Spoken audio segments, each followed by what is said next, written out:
മഹാദൈവത്തിൻ്റെ സന്നിധിയിൽ പ്രാർത്ഥനയ്ക്കായി ദൈവവചന കേൾവിക്കായി കടന്നു വന്നിരിക്കുന്ന എല്ലാ വിശുദ്ധന്മാർക്കും, എല്ലാ ദൈവദാസന്മാർ, ദൈവദാസിമാർ, കുഞ്ഞുങ്ങൾ, ഈ സന്ദേശം കേൾക്കുന്ന എല്ലാ പ്രിയപ്പെട്ടവർക്കും നിസ്തുല്യനായ യേശു ക്രിസ്തുവിൻ്റെ നാമത്തിൽ സൗദി അറേബ്യയിൽ നിന്നും ഏവർക്കും സ്നേഹ വന്ദനങ്ങളെയും അറിയിക്കുന്നു. ഇന്ന് അല്പമായിട്ട് നമ്മൾ ചിന്തിക്കാൻ വേണ്ടി പോകുന്നതും പ്രാർത്ഥനയുടെയും, നമ്മൾ പ്രാർത്ഥിക്കുമ്പോൾ എന്താണ് സംഭവിക്കുന്നത്, പ്രാർത്ഥനയുടെ ശക്തി, അത് അല്പമായിട്ടും നമ്മൾ ചിന്തിക്കുവാൻ വേണ്ടി പോവുകയാണ്. കൊലോസിയർ 4:12, കൊലോഷ്യൻസ് 4:12. നിങ്ങളിൽ ഒരുത്തനായി യേശുക്രിസ്തുവിൻ്റെ ദാസനായ എപ്പഫ്രാസ് നിങ്ങളെ വന്ദനം ചെയ്യുന്നു. നിങ്ങൾ തികഞ്ഞവരും ദൈവഹിതം സംബന്ധിച്ചൊക്കെയും പൂർണ്ണ നിശ്ചയമുള്ളവരായി നിൽക്കേണ്ടതിനും അവൻ പ്രാർത്ഥനയിൽ നിങ്ങൾക്ക് വേണ്ടി പോരാടുന്നു. നമുക്കറിയാം, പ്രാർത്ഥന എന്ന് പറയുന്നതും ഒരു പോരാട്ടമാണ്, ഒരു യുദ്ധഭൂമിയാണ്. ഒരു ഭക്തനെ സംബന്ധിച്ചും ഒരു ദൈവവിശ്വാസിയെ സംബന്ധിച്ചും ഒരു വിശ്വാസിയെ സംബന്ധിച്ചും പ്രാർത്ഥനയെന്ന് പറയുന്നത് പോർക്കളമാണ്, യുദ്ധമാണ്.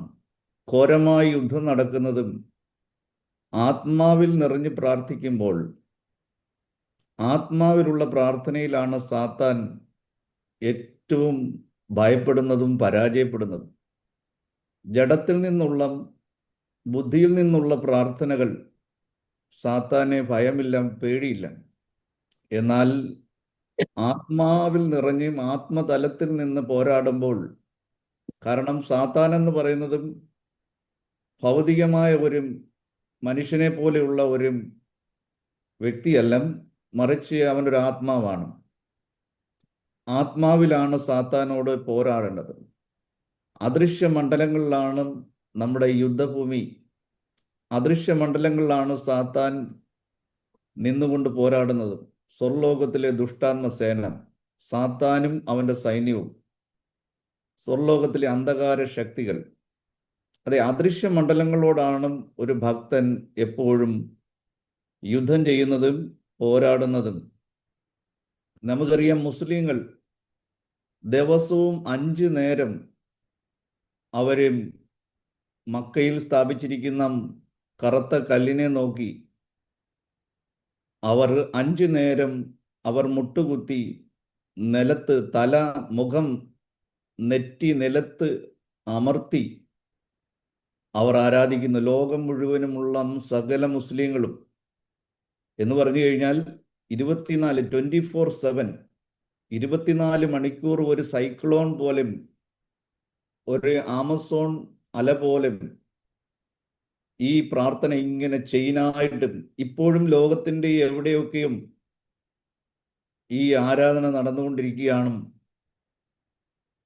അത് അവർ ദുഃഖമായിരുന്നാലും സന്തോഷമായിരുന്നാലും അവരവരുടെ പ്രാർത്ഥന തെറ്റാതെ ആ കറക്റ്റ് സമയത്ത് ഓരോ രാജ്യത്തിലുള്ളവരും അവരുടെ ടൈം സോൺ വരുമ്പോൾ ഈ കറുത്ത കല്ലിനെ നോക്കി അവർ മുട്ടുകുത്തിയും തല നിലത്ത് കുത്തി അവർ ആരാധന കഴിക്കുകയാണ്.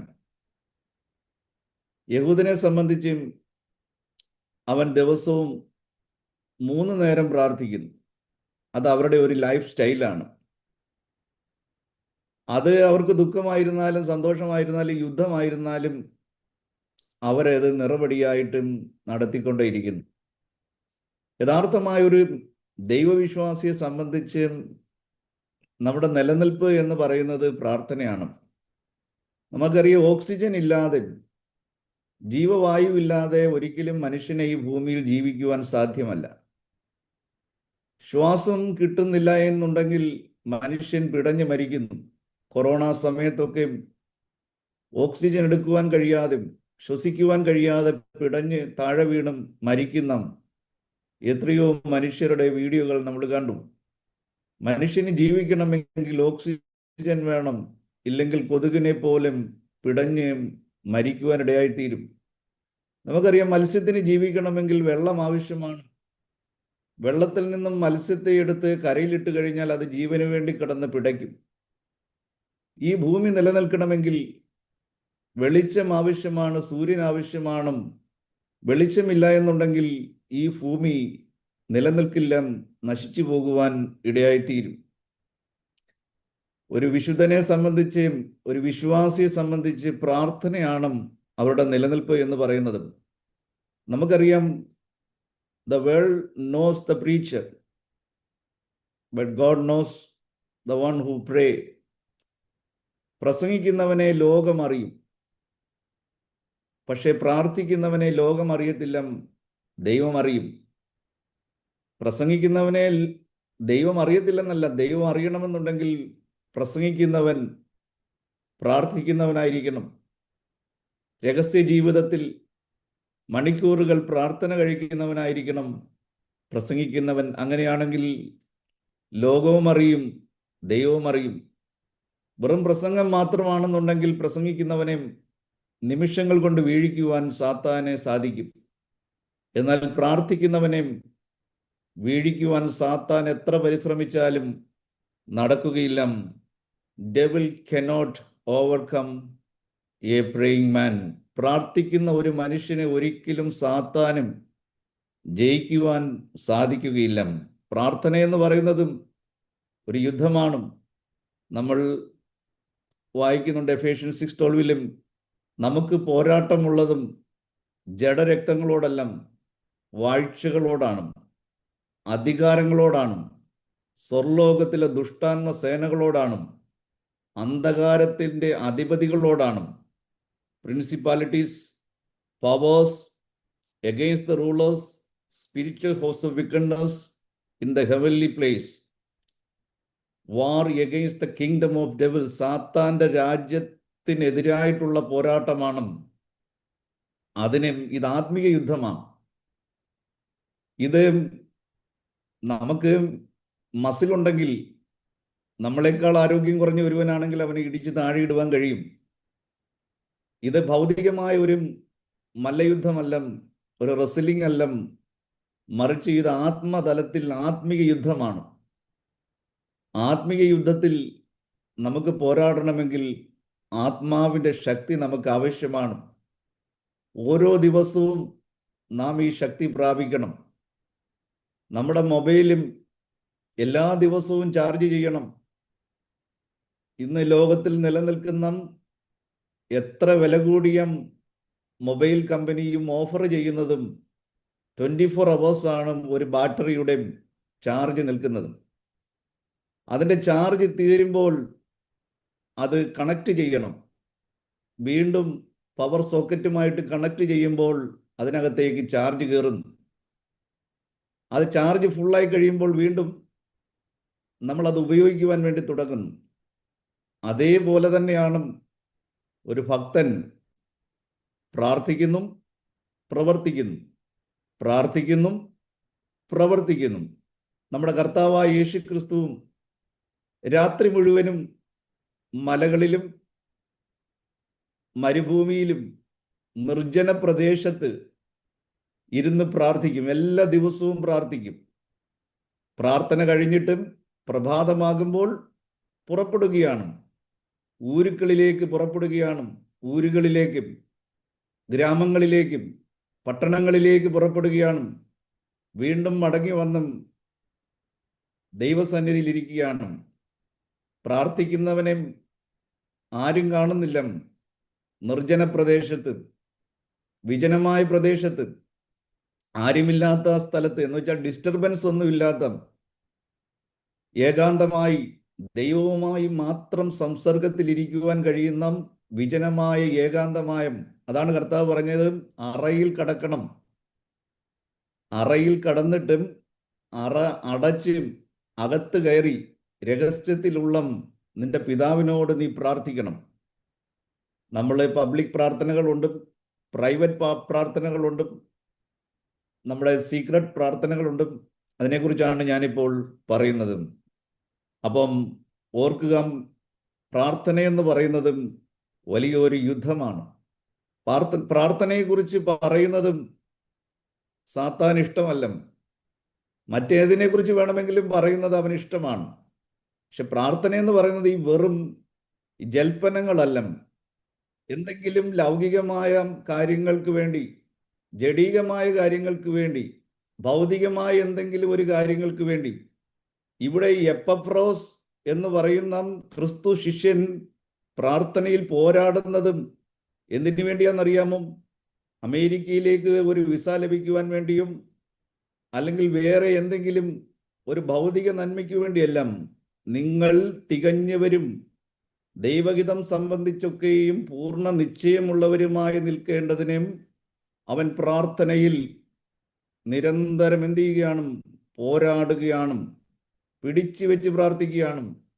യാക്കോബും ദൈവത്തെ പിടിച്ച് വെച്ച് പ്രാർത്ഥിച്ചതുപോലെ ആ ശൂന്യങ്കാരത്തി പ്രവാചകനായ ഏലീശയുടെ കാലിൽ വീണ്, നിന്നാണ്, നിന്റെ ജീവനാണ്, ഞാൻ നിന്നെ വിടുകയില്ല, പിടിച്ചു വെച്ച് പ്രാർത്ഥിക്കുകയാണ്. നമ്മൾ പിടിച്ചു വെച്ച് പ്രാർത്ഥിക്കേണ്ടുന്നതും ഈ ലോകത്തിലെ നശിച്ചു പോകുന്ന അപ്പത്തിന് വേണ്ടിയല്ല, ലോകത്തിന്റെ ചിന്തകൾ, ജഡത്തിന്റെ വഞ്ചനകൾക്ക് വേണ്ടിയല്ല, മറിച്ച് എല്ലാവരും ക്രിസ്തുവിൽ തികഞ്ഞവരായി തീരണം, ക്രിസ്തുവിൽ പൂർണ്ണതയുള്ളവരായി തീരണം, ക്രിസ്തുവിൽ ജനിച്ച്, ക്രിസ്തുവിൽ ജീവിച്ച്, ക്രിസ്തുവിന് വേണ്ടി എന്തൊക്കെ ചെയ്യാമോ അതെല്ലാം ചെയ്തും അവസാനം മരണം ക്രിസ്തുവിലായിരിക്കണം.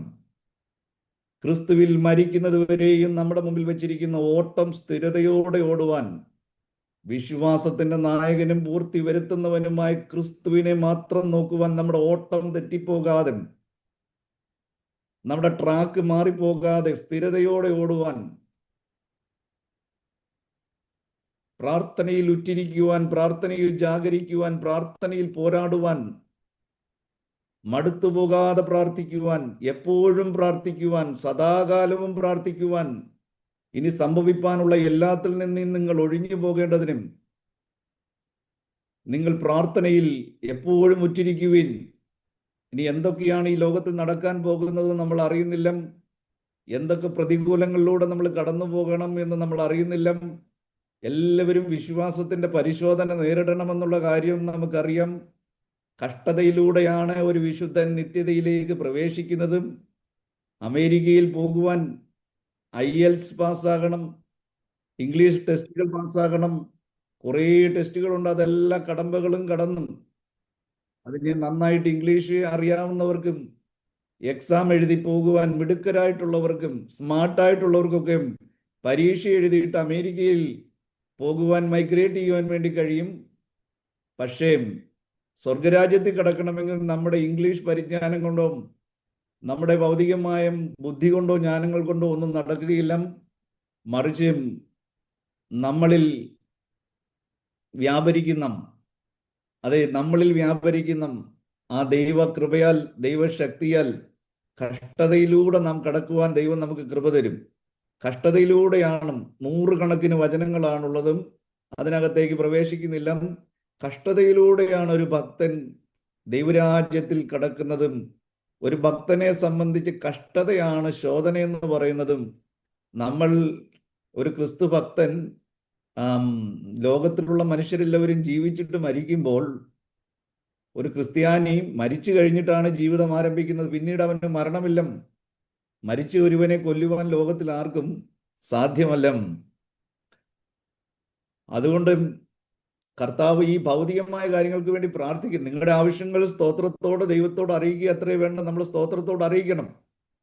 അതിനുവേണ്ടി പിടിച്ചു വെച്ച് പ്രാർത്ഥിക്കും. നമ്മുടെ പിതാവിനറിയാം, നമ്മുടെ അപ്പനറിയാം നമ്മുടെ ഭൗതികമായ ആവശ്യങ്ങൾ എന്തൊക്കെയാണ്. നമുക്ക് ഈ ഭൂമിയിൽ ജീവിക്കുമ്പോൾ എന്തൊക്കെ നമുക്ക് ആവശ്യം, ജീവനും ഭക്തിക്കും ആവശ്യമുള്ളതും ദൈവഹിതപ്രകാരമുള്ളത് എന്തൊക്കെയാണ്, അതെല്ലാം നമ്മുടെ സ്വർഗീയ പിതാവ് നൽകിത്തരും. സ്വന്തം പുത്രനെ ആദരിക്കാതെ നമുക്ക് എല്ലാവർക്കും വേണ്ടി നൽകി തന്നവൻ അവനോടുകൂടെ നമുക്ക് ആവശ്യമുള്ളത് നൽകാതെ ഇരിക്കുമോ എന്ന് കർത്താവ് നമ്മളോട് ചോദിക്കുകയാണ്. ദൈവാത്മാവ് നമ്മളോട് ചോദിക്കുകയാണ്. 2 കൊരിന്ത്യൻസ് 10-ാം അധ്യായം അതിന്റെ 3-ാം വാക്യം, ഞങ്ങൾ ജഡത്തിൽ സഞ്ചരിക്കുന്നവരെങ്കിലും ജഡപ്രകാരം പോരാടുന്നില്ല. ഞങ്ങളുടെ പോരിന്റെ ആയുധങ്ങളോ ജഡികങ്ങളല്ല, കോട്ടകളെ ഇടിപ്പാൻ ദൈവസന്നിധിയിൽ ശക്തിയുള്ളവ തന്നെ. അവയാൽ ഞങ്ങൾ സങ്കല്പങ്ങളും ദൈവത്തിന്റെ പരിജ്ഞാനത്തിന് വിരോധമായി പൊങ്ങുന്ന എല്ലാ ഉയർച്ചയും ഇടിച്ചു കളഞ്ഞും ഏത് വിചാരത്തെയും ക്രിസ്തുവിനോടുള്ള അനുസരണത്തിനായിട്ട് പിടിച്ചടക്കുകയാണ്.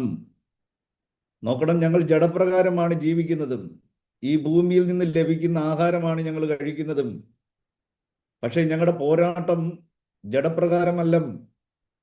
നോക്കണം, ഒരു രാജ്യം മറ്റൊരു യുക്രൈനും റഷ്യയും തമ്മിൽ യുദ്ധം ചെയ്യുന്നു. റഷ്യയുടെ കയ്യിൽ മാരകമായ ശക്തിയേറിയ ലോങ് റേഞ്ച് മിസൈലുകളും ഉക്രൈനേക്കാൾ അതിശക്തമായ ആയുധശേഖരങ്ങളുണ്ട്. അപ്പോൾ ഇവിടെ നിന്നും അവിടെ നിന്നും ശക്തിയേറിയ ഒരു മിസൈൽ ഇങ്ങോട്ട് അയക്കുമ്പോൾ മറ്റൊരു മിസൈൽ അങ്ങോട്ട് അയക്കുകയാണ്. ഇറാനിൽ നിന്ന് ഒരു മിസൈൽ ഇസ്രായേലിലേക്ക് അയക്കുമ്പോൾ അവിടെ നിന്നും അതിനേക്കാൾ ശക്തമായ ആയുധങ്ങളുമായിട്ട് വന്നിട്ട് ഇവിടേക്ക് ബോംബിടുകയാണ്. ഇത് ഭൗതികമായ പോരാട്ടമാണ്. ഭൗതികമായ ഈ ജഡപ്രകാരമുള്ള ആയുധങ്ങളാണ്, ഈ ലോകപ്രകാരമുള്ള ആയുധങ്ങളാണ്. ഒരു ഭക്തന്റെ ആയുധമെന്ന് പറയുന്നത്, നോക്കണം, ഓരോ രാജ്യത്തിനും റേഞ്ച് കൂടിയ അനവധി മിസൈലുകൾ, അനവധി യുദ്ധ സാമഗ്രികൾ അവരുടെ കൈകളിൽ വലിയ ശേഖരങ്ങളുണ്ട്. അവസാനത്തേതാണ് ആണവായുധം എന്ന് പറയുന്നത്. അവസാനമായിട്ട് അത് ഉപയോഗിച്ചു കഴിഞ്ഞാൽ പിന്നെ രാജ്യം തന്നെ ഇല്ല, ജനങ്ങളില്ല, പിന്നെ ആ രാജ്യത്തിൽ യാതൊന്നും അവശേഷിക്കത്തില്ല. നമുക്കറിയാം, ഇന്നേക്ക് ഏകദേശം 75-80 വർഷങ്ങൾക്ക് മുമ്പ് അമേരിക്കയാണ് ആദ്യമായിട്ട് അണുബോംബ്, ആറ്റം ബോംബ് നാഗസാക്കിയിലും ഹിറോഷിമയിലും പ്രയോഗിച്ചത്. 4000 അടി ഉയരത്തിൽ നിന്നും ലിറ്റിൽ ബോയ് എന്ന് പേരുള്ള 2000 കിലോ ഭാരമുള്ള ലിറ്റിൽ ബോയ് എന്ന് പറഞ്ഞു കഴിഞ്ഞാൽ ചെറിയ പയ്യൻ, വെറും ചെറിയ പയ്യൻ.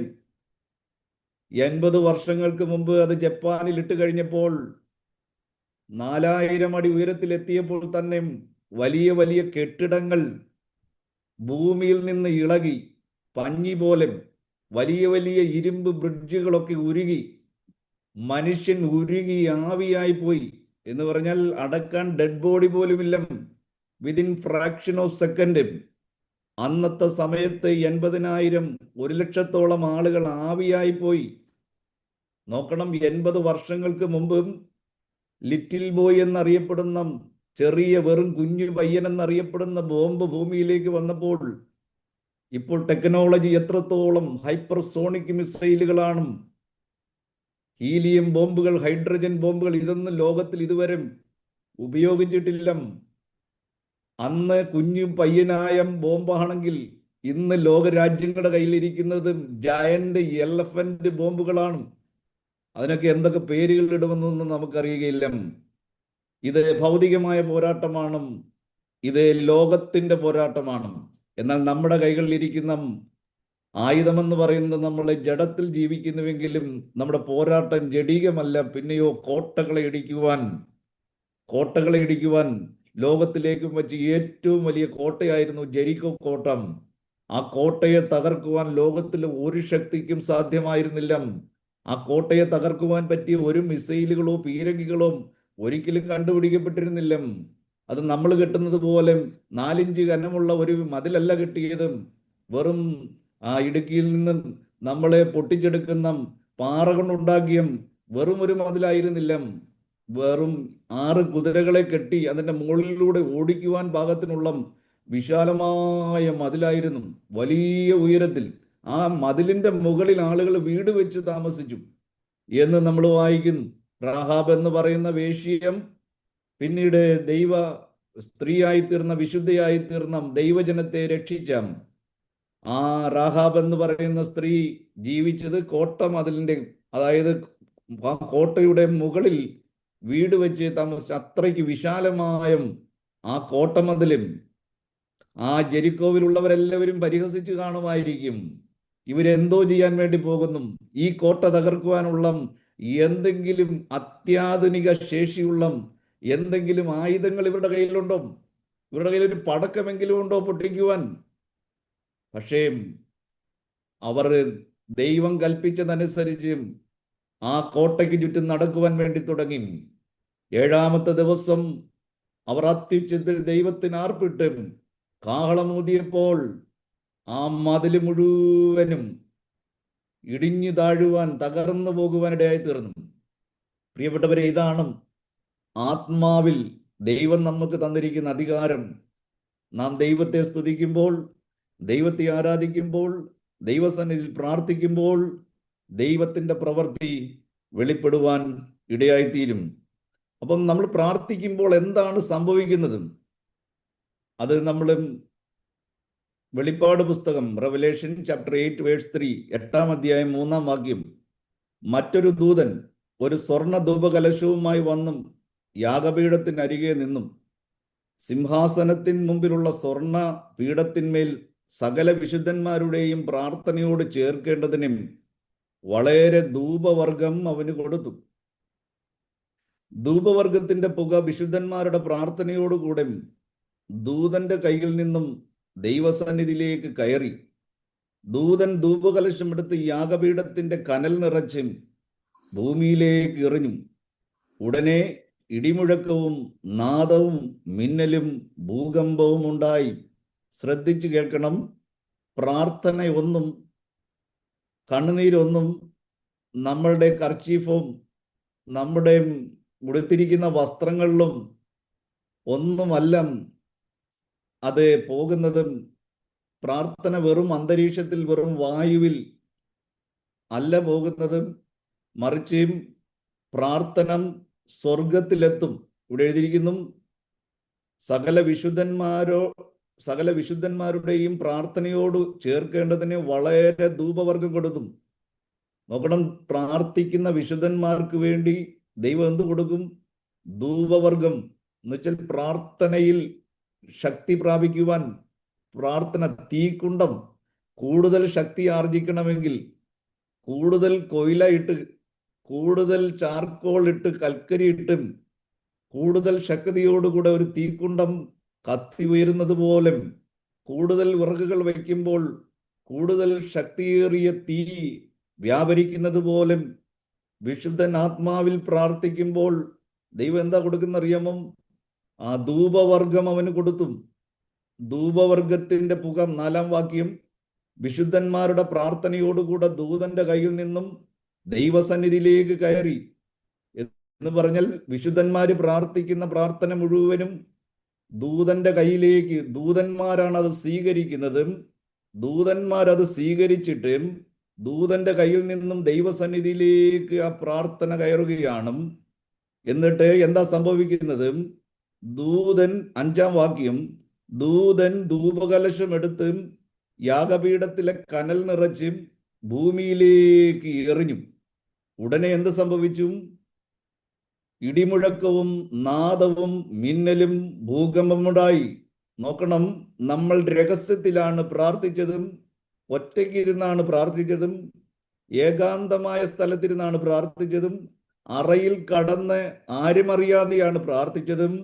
പക്ഷെ മറുപടി വരുന്നത് എങ്ങനെയാണെന്നറിയാമോ? മറുപടി വരുന്നതും ലോകം മുഴുവനും ഭൂമി ഞെട്ടി വിറയ്ക്കുന്ന രീതിയിലാണ് ഒരു ഭക്തന്റെ, വിശുദ്ധന്റെ പ്രാർത്ഥനയുടെ മറുപടി വരുന്നതും. എന്തൊക്കെയാണ്? ഉടനെ ഇടിമുഴക്കവും നാദവും മിന്നലും ഭൂകമ്പവും ഉണ്ടായി. നോക്കണം, ഒരു ചെറിയ പ്രാർത്ഥനയാൽ സംഭവിക്കുന്ന കാര്യമാണ് ഇവിടെ ദൈവം നമുക്ക് വെളിപ്പെടുത്തി തരുന്നത്. ശ്രദ്ധയോടെ കേൾക്കണം. ഇതത്ര എല്ലാവർക്കും അങ്ങോട്ട് ഇൻട്രസ്റ്റ് ഉള്ള കാര്യമല്ല. സ്തോത്രം. കാരണം ഇത് ഒന്ന് കയറിക്കഴിഞ്ഞാൽ, പ്രാർത്ഥനയുടെ വരം നമുക്കൊന്ന് ലഭിച്ചു കഴിഞ്ഞാൽ, പ്രാർത്ഥനയുടെ ആത്മാവിനെ നമുക്കൊന്ന് ലഭിച്ചു കഴിഞ്ഞാൽ, പ്രാർത്ഥനയുടെ അഭിഷേകം നമ്മൾ പ്രാപിച്ചു കഴിഞ്ഞാൽ, നോക്കണം, പ്രസംഗിക്കുന്നവനെ സാത്താന് ഭയമില്ല, പക്ഷെ പ്രാർത്ഥിക്കുന്നവനെ സാത്താൻ ഭയപ്പെടും.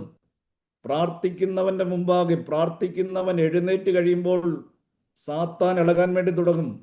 പ്രാർത്ഥിക്കുന്നവൻ കാലുകൾ എടുത്ത് വെക്കുവാൻ വേണ്ടി, നടക്കുവാൻ വേണ്ടി തുടങ്ങുമ്പോൾ ദുരാത്മാവുള്ള വ്യക്തിയുടെ അടുക്കിലേക്ക്, ഭൂതം ബാധിച്ചവരുടെ അടുക്കിലേക്ക്, ബാധിതരായിട്ടുള്ള ആളുകളുടെ അടുക്കിലേക്കും, ദൈവത്താൽ പ്രാർത്ഥിക്കുന്ന ഒരു ഭക്തൻ, ആത്മാവിൽ പോരാടുന്ന ഒരു വ്യക്തി നടന്നു വരുമ്പോൾ സാത്താൻ ഭയക്കുവാൻ, അവൻ വിറയ്ക്കുവാൻ, അവൻ മുട്ടുകുത്തുവാൻ, ആ ദൈവദാസൻ, ദൈവദാസി യേശു ക്രിസ്തുവിന്റെ നാമം എടുക്കുമ്പോൾ അവിടെ നിൽക്കാൻ ഞാൻ പൊയ്ക്കൊള്ളാമേ, എനിക്ക് പൊള്ളുന്നേ, തീയാണേ.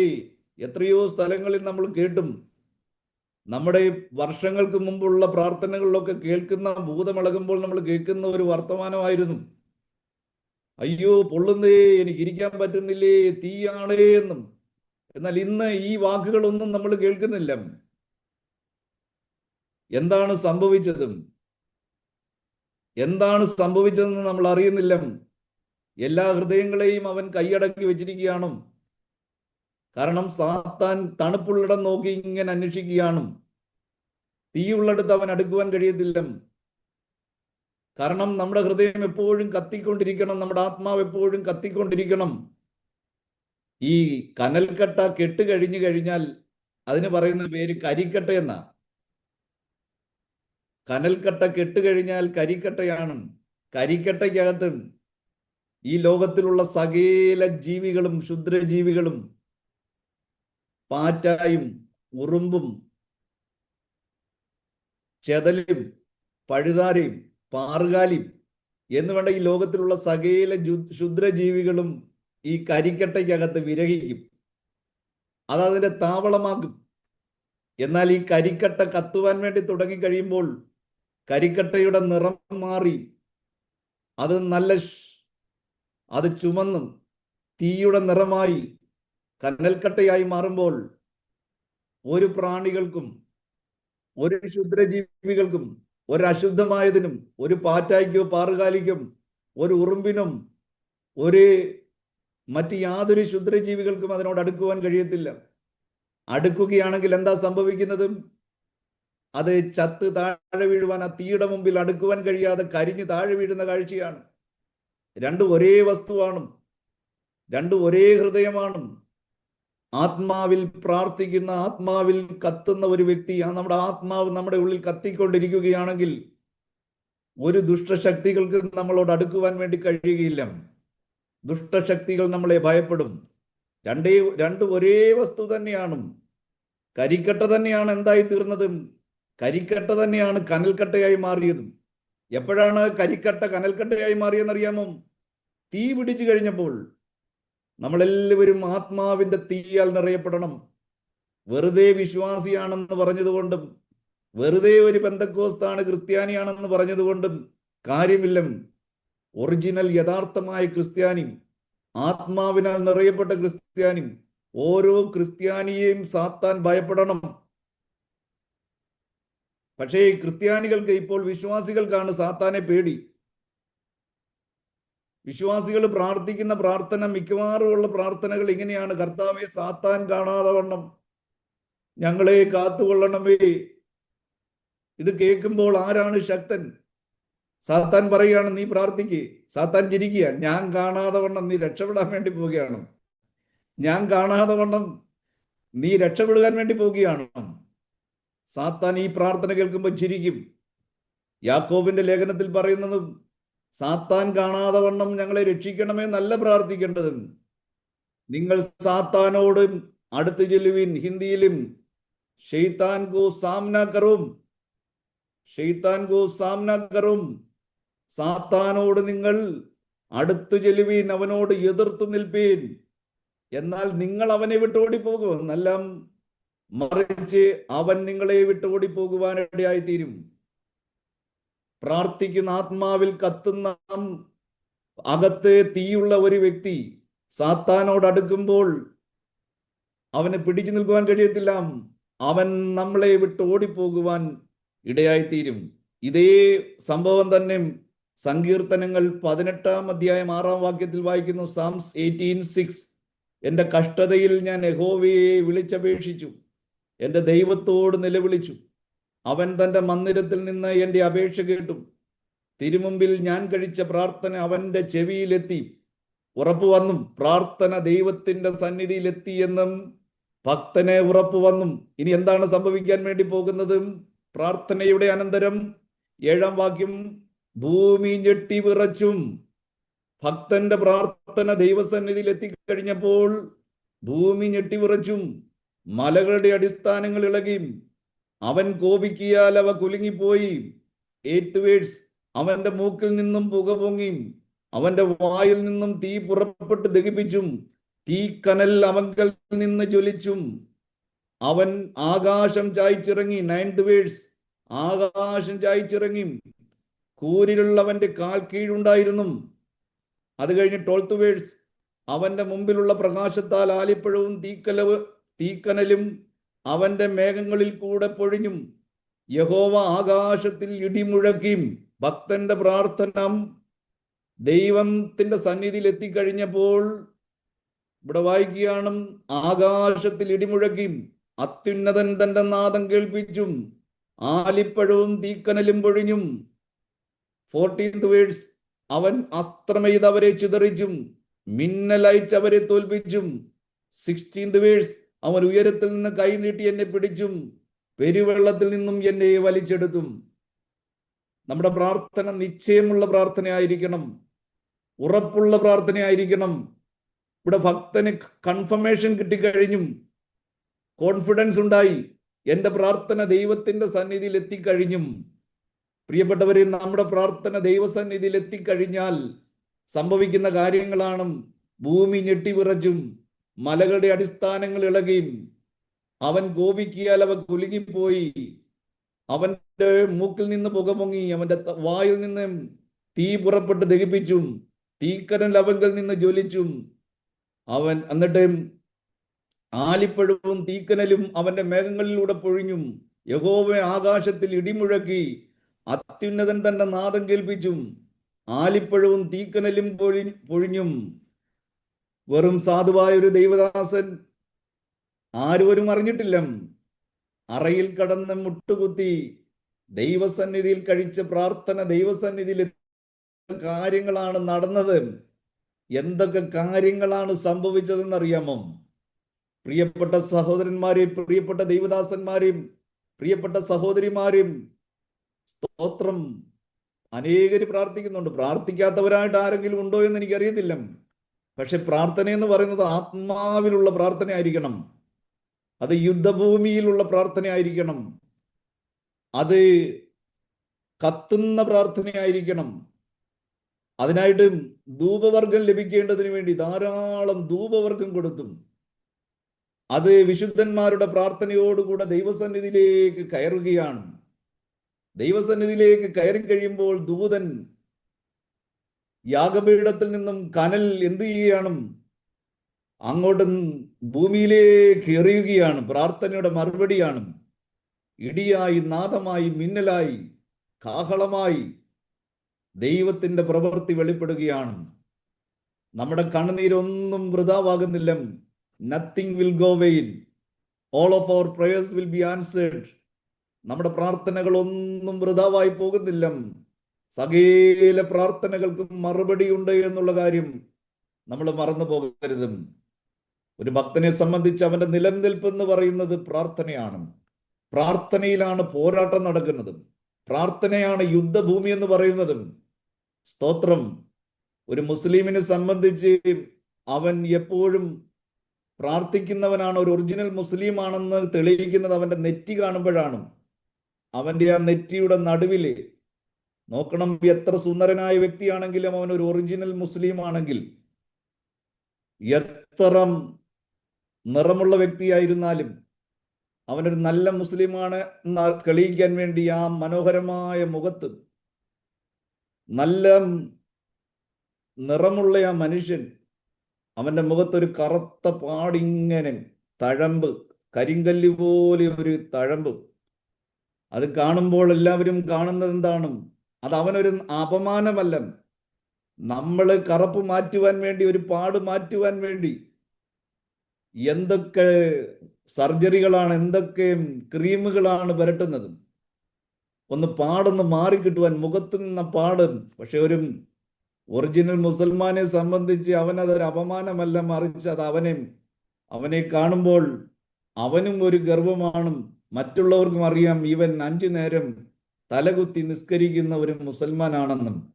പ്രിയപ്പെട്ടവരെ, ഒരു ഭക്തനെ സംബന്ധിച്ച് ഈ തഴമ്പ് എവിടെ വരണ്ടേന്ന് അറിയാമോ? നെറ്റിക്കല്ല. ഒരു ഭക്തനെ സംബന്ധിച്ച് അവന്റെ നെറ്റിക്ക് കറുത്ത തഴമ്പ് കാണുകയില്ല, മറിച്ച് പണ്ടത്തെ അപ്പച്ചന്മാരുടെ കാലുകളിലേക്ക് നിങ്ങൾ നോക്കണം. രണ്ട് കാലിൻ്റെയും രണ്ട് സൈഡിലെ അല്ലെങ്കിൽ ആ കാലിൻ്റെ മുകളിലും നല്ല കട്ടിയുള്ള പാറ പോലത്തെ കറുത്ത തഴമ്പ്. അതെങ്ങനെ വന്നതെന്നറിയാമോ? അത് ജന്മനാ ലഭിച്ചതല്ല, മറിച്ച് ദൈവസന്നിധിയിൽ മുഴങ്കാലിൽ നിന്ന് പോരാടിയ പോരാട്ടത്തിന്റെ അടയാളമാണ്. Praise the Lord. ഇന്ന് നമ്മളെല്ലാവരും ഷുഗറും പ്രഷറും കൊളസ്ട്രോളും പിടിച്ച് കസേരയില്ലാതെ നമുക്ക് ഇരിക്കുവാൻ വേണ്ടി കഴിയത്തില്ല. എനിക്കും ചില സന്ദർഭങ്ങളിൽ ചെയറിനകത്ത് ഇരിക്കേണ്ടുന്ന അവസ്ഥയുണ്ട്. എന്നാൽ എൻ്റെ ഒരു പ്രാർത്ഥനയുണ്ട്, കർത്താവേ, മരണം വരെ മുഴങ്കാലിൽ ഇരുന്ന് പ്രാർത്ഥിക്കുന്ന ആ ഒരു സുഖമെന്ന് പറയുന്നത്, ഇരുന്ന് പ്രാർത്ഥിച്ചാലും ദൈവം കേൾക്കും, കിടന്ന് പ്രാർത്ഥിച്ചാലും ദൈവം കേൾക്കും, നിന്ന് പ്രാർത്ഥിച്ചാലും ദൈവം കേൾക്കും.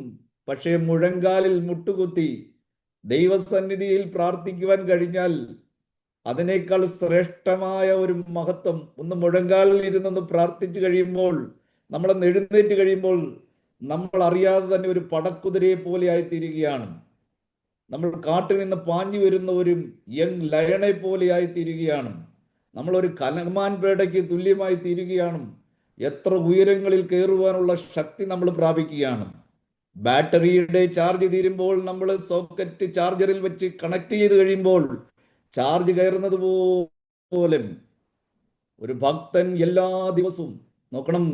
ആരെങ്കിലും മൊബൈൽ ചാർജ് ചെയ്യാത്ത ദിവസങ്ങളുണ്ട്? ഒന്ന് ചിന്തിച്ചു നോക്കിയേ. നമ്മുടെ ചാർജ് ഒരു 50% താഴെ പോവുകയാണ്. നമ്മൾ യാത്രയിലാണ്, അല്ലെങ്കിൽ മറ്റൊരു സ്ഥലത്ത് കാണാം, അല്ലെങ്കിൽ നമ്മൾ ട്രെയിനിലാണ്, അല്ലെങ്കിൽ നമ്മൾ മറ്റൊരു വീട്ടിലാണ്. നമ്മുടെ ചാർജ് ഒരു 40%, 30%, 20% ഒക്കെ ആയി കഴിഞ്ഞാൽ നമ്മുടെ അവസ്ഥ ഒന്ന് ചിന്തിച്ചു നോക്കിയേ. നമ്മൾ ടെൻഷൻ എടുത്ത് അയ്യോ, ഇത് വീട്ടിൽ ചെല്ലുന്നത് വരെ നിൽക്കുമോ? വരുന്ന കോളുകൾ അറ്റൻഡ് ചെയ്യുവാൻ വേണ്ടി കഴിയുമോ? വാട്സപ്പ് തുറക്കുവാൻ വേണ്ടി കഴിയുമോ? മെസ്സേജ് അയക്കുവാൻ വേണ്ടി കഴിയുമോ? നമുക്ക് ടെൻഷനാണ്. പ്രിയപ്പെട്ടവരെ, നമ്മുടെ ആത്മാവിന്റെ നിലവാരം എന്തുവാ? കരിക്കട്ട പോലെ ഉറഞ്ഞിരിക്കുന്ന അനുഭവമാണോ? അതോ കനൽക്കട്ട പോലെ കത്തുന്ന അനുഭവമാണോ? ഈ കനൽക്കട്ട എന്ന് പറഞ്ഞു കഴിഞ്ഞാൽ കത്തിക്കൊണ്ടേയിരിക്കണം. അതിനകത്ത് ധൂപവർഗം വന്നുകൊണ്ടേയിരിക്കണം. അത് കത്തുവാനുള്ള സോഴ്സ് കാറ്റടിപ്പിച്ചുകൊണ്ടേയിരിക്കണം.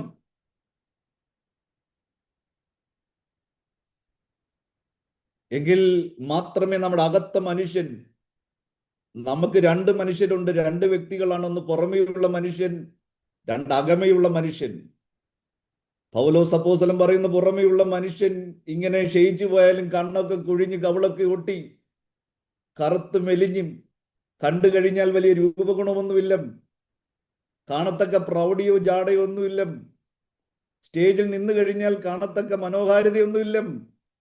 പക്ഷെ അദ്ദേഹം പറയുകയാണ്, പുറമേയുള്ള മനുഷ്യൻ ഞങ്ങളുടെ ക്ഷയിച്ചിരിക്കുകയാണെങ്കിലും, ഒരു ക്ഷയരോഗിയെ പോലെ ഇരിക്കുകയാണെങ്കിലും, ഞങ്ങളുടെ അകത്തൊരു മനുഷ്യനുണ്ട്.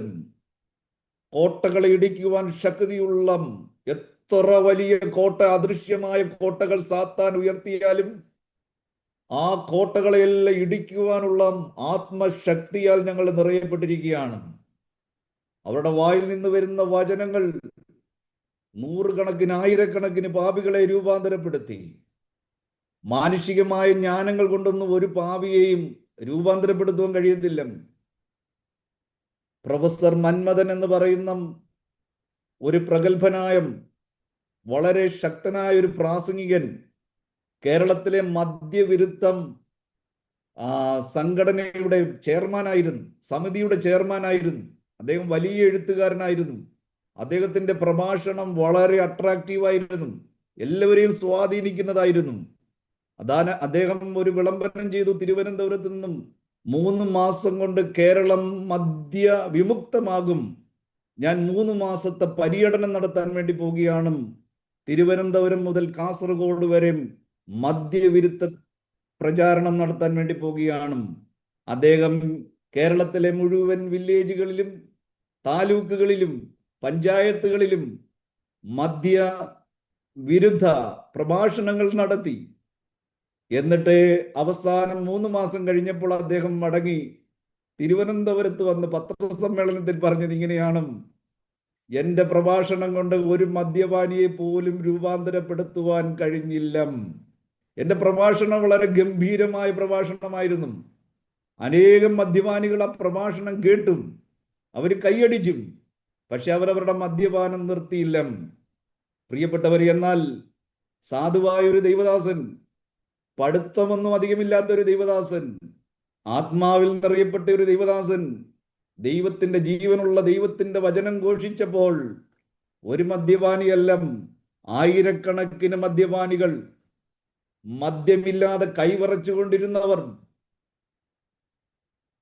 യഥാർത്ഥമായി നല്ല മനുഷ്യരായി തീർന്ന, മദ്യപാനം ഇല്ലാത്തവരായി വിശുദ്ധരായി തീർന്ന എത്രയോ ആയിരക്കണക്കിന് സാക്ഷ്യങ്ങളാണ്. അതാണ് ദൈവവചനത്തിന്റെ ശക്തി. ദൈവവചനം, അത് ആ വചനത്തിൽ എന്ത് വ്യാപരിക്കണം? ശക്തി വ്യാപരിക്കണം. അതാണ് പറയുന്നത്, ദൈവവചനം വാക്കുകളിലല്ല, ദൈവരാജ്യം വചനത്തിലല്ല. വചനത്തിലെന്ന് പറഞ്ഞാൽ ദൈവവചനത്തിലല്ലെന്നല്ല, വാക്കുകളിലല്ല. बातों से नहीं, परमेश्वर का राज्य बातों से नहीं, परमेश्वर का शक्ति से स्थापना होना चाहिए. ദൈവരാജ്യം ശക്തിയിൽ വെളിപ്പെടണം. നമ്മൾ പറയുന്ന ഈ വചനത്തിൽ ദൈവശക്തി, ദൈവകൃപ വ്യാപരിക്കണം, ആത്മാവ് വ്യാപരിക്കണം. അപ്പോഴാണ് അത് ഇരുവായുത്തിലുള്ള ഏത് വാളിനേക്കാളും മൂർച്ചയേറിയതായിട്ടും ഹൃദയങ്ങളിലേക്ക് ചെന്ന് കയറുന്നതും, അപ്പോഴാണത് ചാട്ടുളി പോലെ ചെന്ന് നെഞ്ചിൽ ചെന്ന് തറയ്ക്കുന്നതും, അപ്പോഴാണ് ഈ ദൈവവചനം തീ പോലെ പാഞ്ഞു ചെന്ന് പുറപ്പെട്ടും അത് കത്തിച്ച് ചാരമാക്കി കളയുന്നതും. സ്തോത്രം. ദൈവവചനത്തിൽ ശക്തി വ്യാപരിക്കണം. ചിലര് ദൈവവചനം പറയുവാൻ വേണ്ടി എഴുന്നേറ്റ് കഴിയുമ്പോൾ ആളുകളെല്ലാം ഇരുന്ന് ഉറക്കമാണ്. അത് പറയുന്നവരുടെ കുഴപ്പമാണോ കേൾക്കുന്നവരുടെ കുഴപ്പമാണോ എന്ന് ഞാൻ വിധിക്കുവാൻ ആളല്ല. പക്ഷേ നമ്മുടെ സെർമണുകളിൽ, നമ്മുടെ പ്രസംഗങ്ങളിൽ മിക്കവാറും ആളുകൾ ഇരുന്ന് ഉറങ്ങുകയാണ്. നമ്മൾ ആരോ ചെറുപ്പക്കാരൻ പറഞ്ഞതുപോലെ, ഉച്ചയ്ക്ക് നശിപ്പിക്കുന്ന സംഹാരകൻ. പാസ്റ്റർ സങ്കീർത്തനം കഴിഞ്ഞ്, സാക്ഷ്യം കഴിഞ്ഞ് പ്രസംഗിക്കാൻ എഴുന്നേറ്റപ്പോൾ ഒരു ചെറുപ്പക്കാരൻ ഫേസ്ബുക്കിൽ പോസ്റ്റ് ഇട്ടതാണ്. 12 മണി തൊട്ട് 12:30 വരെയാണ് പ്രസംഗം. അവൻ എഴുതിയിരിക്കുകയാണ്, ഉച്ചയ്ക്ക് നശിപ്പിക്കുന്ന സംഹാരകൻ. നോക്കണം, ഈ പ്രസംഗം കൊണ്ട് അവന്റെ ജീവിതത്തിൽ ഒന്നും വ്യാപരിക്കുന്നില്ല. ഉറക്കമല്ലാതെ വെറും ബോറാണ്. ഇതൊന്ന് തീർന്നു കിട്ടിയാൽ മതിയായിരുന്നു. ഇതിനകത്തിരുന്ന് എങ്ങനെ മൊബൈൽ നോക്കുവാൻ കഴിയും? ഇതൊന്ന് കഴിഞ്ഞു കഴിഞ്ഞായിരുന്നേ പോയി എന്തെങ്കിലുമൊക്കെ ചെയ്യാമായിരുന്നു. തലമുറകൾ നശിക്കുകയാണ്, സഭ ശൂന്യമാകുകയാണ്. കുറെ അപ്പച്ചന്മാരും അമ്മച്ചിമാരും കേരളത്തിലെ സഭകളിലും. ചെറുപ്പക്കാരൊന്നുമില്ല, മക്കളൊന്നുമില്ല. വല്ലാത്ത ഒരു അവസ്ഥയിലേക്ക് കടന്നു പോവുകയാണ്. എന്താ സംഭവിക്കുന്ന അറിയാമോ? ദൈവരാജ്യം സ്ഥാപിക്കപ്പെടുന്നില്ല, ദൈവശക്തി വ്യാപരിക്കുന്നില്ല, ആത്മാവ് വ്യാപരിക്കുന്നില്ല. പണ്ടത്തുള്ള തലമുറയോടും ദൈവമുണ്ട് എന്ന് പറഞ്ഞു കൊടുക്കേണ്ടുന്ന ആവശ്യമൊന്നുമില്ല. സഭായോഗത്തിന് വന്നാൽ മതിയായിരുന്നു. അവിടെ വെളിപ്പെടുന്ന ദൈവപ്രവൃത്തികൾ. മദ്യപാനികൾ മാനസാന്തരപ്പെടുന്നു, ഭൂതങ്ങൾ അലറിപ്പോകുന്നു, ദുരാത്മാക്കൾ വിട്ടുപോകുന്നു. ദുരാത്മാക്കളുമായിട്ട് വന്നവരെല്ലാം ദുരാത്മാവുമായിട്ടല്ല പോകുന്നത്, സുബോധമുള്ളവരായി മടങ്ങിപ്പോകും. കൊച്ചു കുഞ്ഞുങ്ങളിലൂടെ പ്രവചനം നടക്കും. പൊയില തിന്നിട്ട് വരുന്ന അപ്പച്ചൻ വിറച്ച് ഭയന്നാ വരുന്നത്. ഏതെങ്കിലും കൊച്ചിന് ഇത് വെളിപ്പെട്ട് കഴിഞ്ഞാൽ, ബീഡി വലിച്ചിട്ട് വരുന്ന ഏതെങ്കിലും അപ്പച്ചന്മാരുണ്ടെങ്കിൽ കൊച്ചു കുഞ്ഞുങ്ങളിലൂടെ ദൈവാത്മാവ് വെളിപ്പെടുത്തും. പണ്ടത്തെ തലമുറയ്ക്ക് പറഞ്ഞു കൊടുക്കണ്ടായിരുന്നു, നമ്മുടെ ദൈവം ജീവനുള്ള ദൈവമാണ് എന്നും. ദൈവപ്രവൃത്തി എല്ലാ ആഴ്ചയിലും നടക്കുമായിരുന്നു. ദൈവദാസന്മാർ ഒരാഴ്ചത്തെ പ്രസംഗം കഴിഞ്ഞിട്ട് അന്നു മുതൽ കുത്തിയിരിക്കുകയാണ് അടുത്ത ആഴ്ചത്തെ ദൂതിനു വേണ്ടി. ഇന്ന് ആരും ദൂതിനു വേണ്ടി കാത്തിരിക്കുന്നില്ല. യൂട്യൂബ് തുറന്നിട്ടും ഏറ്റവും പ്രഗത്ഭന്മാരായ ആയിരക്കണക്കിന് മെസ്സേജുകളാണ്. 2-3 പേരുടെ മെസ്സേജുകളിൽ നിന്നും അവിടുന്ന് ഇവിടുന്ന് ഇച്ചിരിയൊക്കെ കട്ടെടുത്തിട്ടും നമുക്ക് നിമിഷങ്ങൾ കൊണ്ടൊരു മെസ്സേജ് ഉണ്ടാക്കുവാൻ കഴിയും. അതുകൊണ്ടൊന്നും ആരെയും ജീവിപ്പിക്കത്തില്ല. പണ്ടത്തെ ദൈവദാസന്മാർ ദൈവത്തിന്റെ സന്നിധിയിൽ കുത്തിയിരുന്ന് പ്രാപിക്കും. അന്ന് ഡേയ്ക്ക് ബൈബിള് പോലും ഇല്ല, അന്ന് പ്രാപിക്കുകയാണ്. സൗദി അറേബ്യയിലെ പാസ്റ്റർമാരും അങ്ങനെ തന്നെ ആയിരുന്നു. അവരൊക്കെ വെറും സാധാരണ ലേബേഴ്സൊക്കെ വന്നവരാണ്. പക്ഷേ സൗദി അറേബ്യയിലുള്ള സഭയിൽ പാസ്റ്റർമാരെ, ഒഫീഷ്യലായിട്ടുള്ള ബൈബിൾ കോളേജിൽ പഠിച്ച പാസ്റ്റർമാർ ആരും ഉണ്ടായിരുന്നില്ല. എല്ലാവരും ഇവിടെ നിന്നുള്ള സഹോദരന്മാര്. അവര് ദൈവത്തിന്റെ സന്നിധിയിൽ ഇരുന്ന് പ്രാർത്ഥിച്ച് പ്രാപിച്ച് ഞാൻ വരുന്ന സമയത്തൊക്കെ സൗദി അറേബ്യയിലെ ആരാധന എന്നൊക്കെ പറഞ്ഞു കഴിഞ്ഞാൽ തീയായിരുന്നു, ആവേശമായിരുന്നു. ദൈവം തന്നെ അങ്ങ് കാര്യങ്ങളെല്ലാം ചെയ്യുകയാണ്, പരിശുദ്ധാത്മാവ് അങ്ങ് ഇടപെടുകയാണ്. സൗദി അറേബ്യയിലെ ആരാധന ലോക പ്രശസ്തമാണ്. പക്ഷെ ഇന്നത്തെ സൗദി അറേബ്യയുടെ അവസ്ഥ കണ്ടു കഴിഞ്ഞാൽ, ഇന്ന് ലോകത്തിലെ ഏറ്റവും കൂടുതൽ സ്വാതന്ത്ര്യമുള്ള രാജ്യങ്ങളിൽ ഒന്നാം സ്ഥാനം ഞാൻ പറയുന്നു സൗദി അറേബ്യ. ഞാൻ ഇവിടെ നിൽക്കുന്നത് കൊണ്ടാണ് പറയുന്നത്.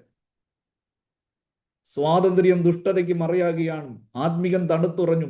പണ്ട് ഭയമുണ്ടായിരുന്നു, മുത്താവായ ഭയമുണ്ടായിരുന്നു, പേടിയുണ്ടായിരുന്നു. മുത്താവായ എന്ന് പറയുന്ന പേര് കേൾക്കുമ്പം തന്നെ ശൂശു വരുമായിരുന്നു.